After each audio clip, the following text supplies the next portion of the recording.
Hey everyone, welcome to another episode of Spin It Reviews, and today I'm going to be doing my second list of 2015, my top 5 movies of 2015. Movies have a weird, undefined place on this channel. In 2014, I tried doing some movie reviews between my music ones to mix results from my most viewed video ever by far to ones that I now wholeheartedly regret to the point that I've deleted them. This year, well, I've only done one movie review, and from the movie that it was of, you can tell that I decided to really downplay its involvement on this channel. Honestly, it was mostly because, as I've stated in all of those movie reviews, I am not a movie buff by any means. I am a music guy first and foremost, so I don't really think that I should really be on that playing field of being like a movie critic unless it's something that, I have a really passionate feeling about. And even though I only saw, I think, 12 movies in the theater this year,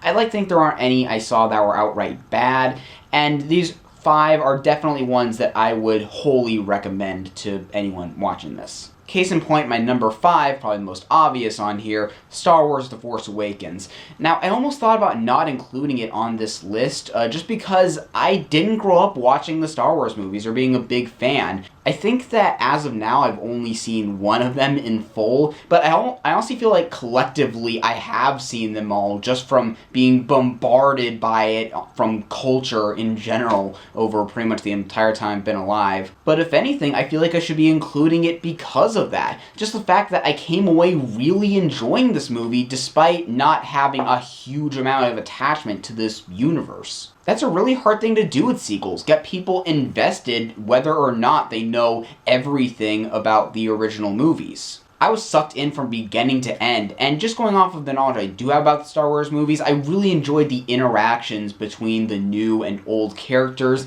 and I'm hearing complaints that, Finn and Rey and stuff aren't being that well developed in this movie, but you gotta think about the fact that there have been like 17 Star Wars movies announced or something like that, so they're gonna do that more over time. I don't know, just thinking about it from the neutral perspective, it seems like kind of a ridiculous argument to me. But yeah, you don't really need my recommendation. You've probably already seen it just because someone dragged you to it.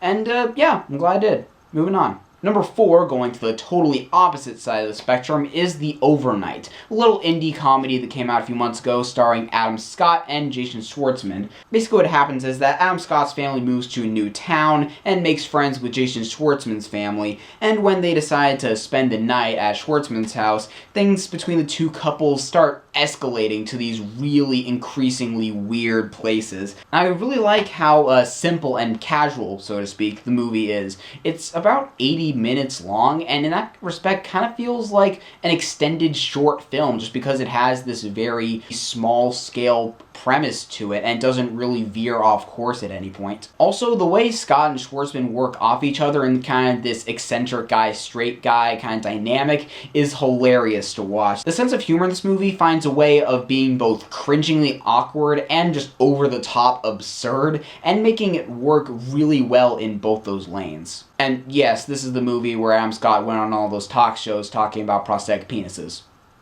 Moving on. And at number 3, we have AntMan. Now, I reviewed Guardians of the Galaxy last year, and you guys know, if you saw that I absolutely love that movie. And making a bit of a stretch comparison to The Overnight, this also has kind of a more down-to-earth feel, for lack of a better term, when compared to the other MCU stuff. Like you've probably seen in a couple other reviews, it's not so much a gigantic scale save the world from this evil alien tyrant thing, it's more just like a heist movie, with a lot of great action thrown in, and some incredible CGI. This also has a lot of the same kind of sense of humor as Guardians of the Galaxy, and some other similarities with it taking these relatively unknown characters and kinda giving them a really compelling underdog origin story that makes it really easy for the general public to latch onto. And sure, it's not overwhelmingly original, but for what it set out to do, I think it did a fantastic job.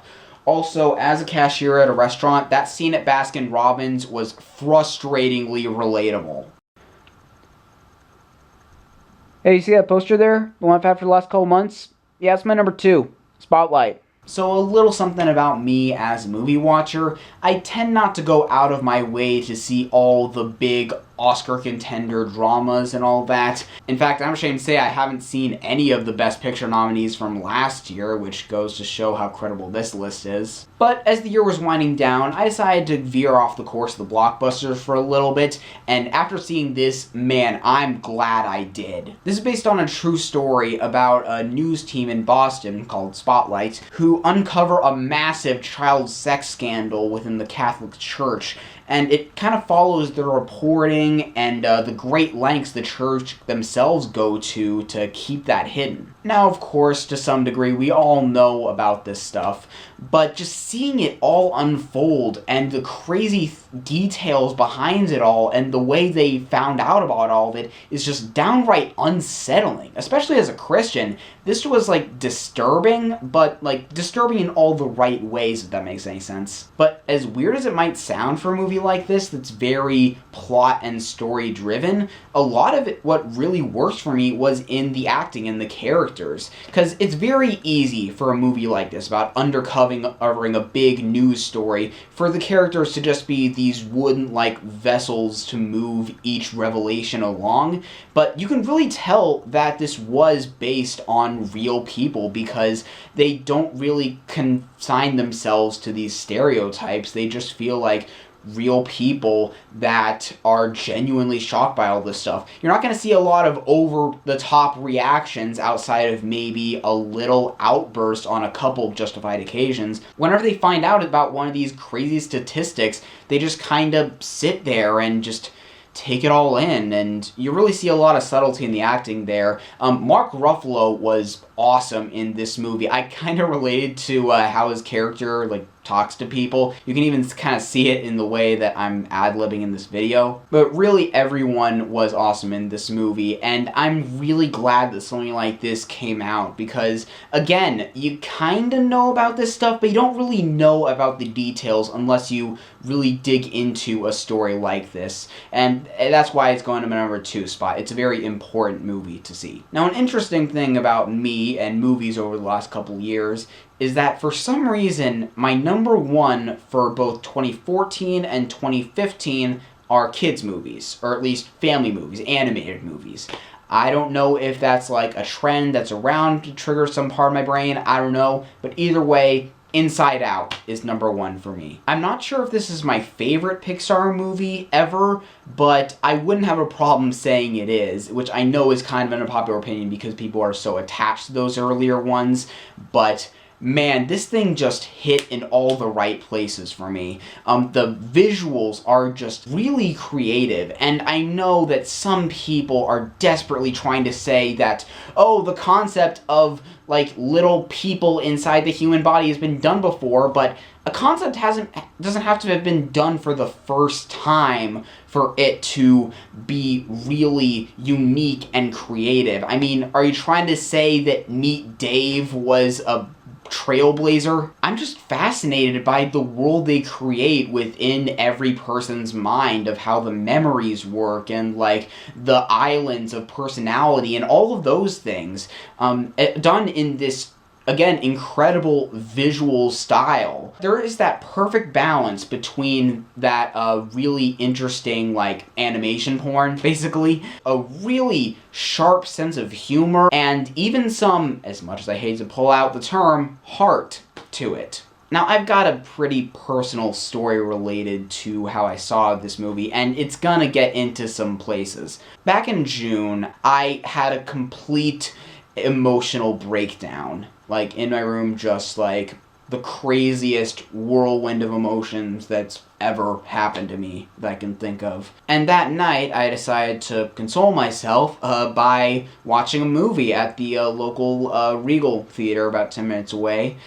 And I saw that Inside Out was playing, and I was like, this is pretty interesting. And as I was watching it, and I was laughing at everything, but I was mostly just relating to how I could apply that to this movie.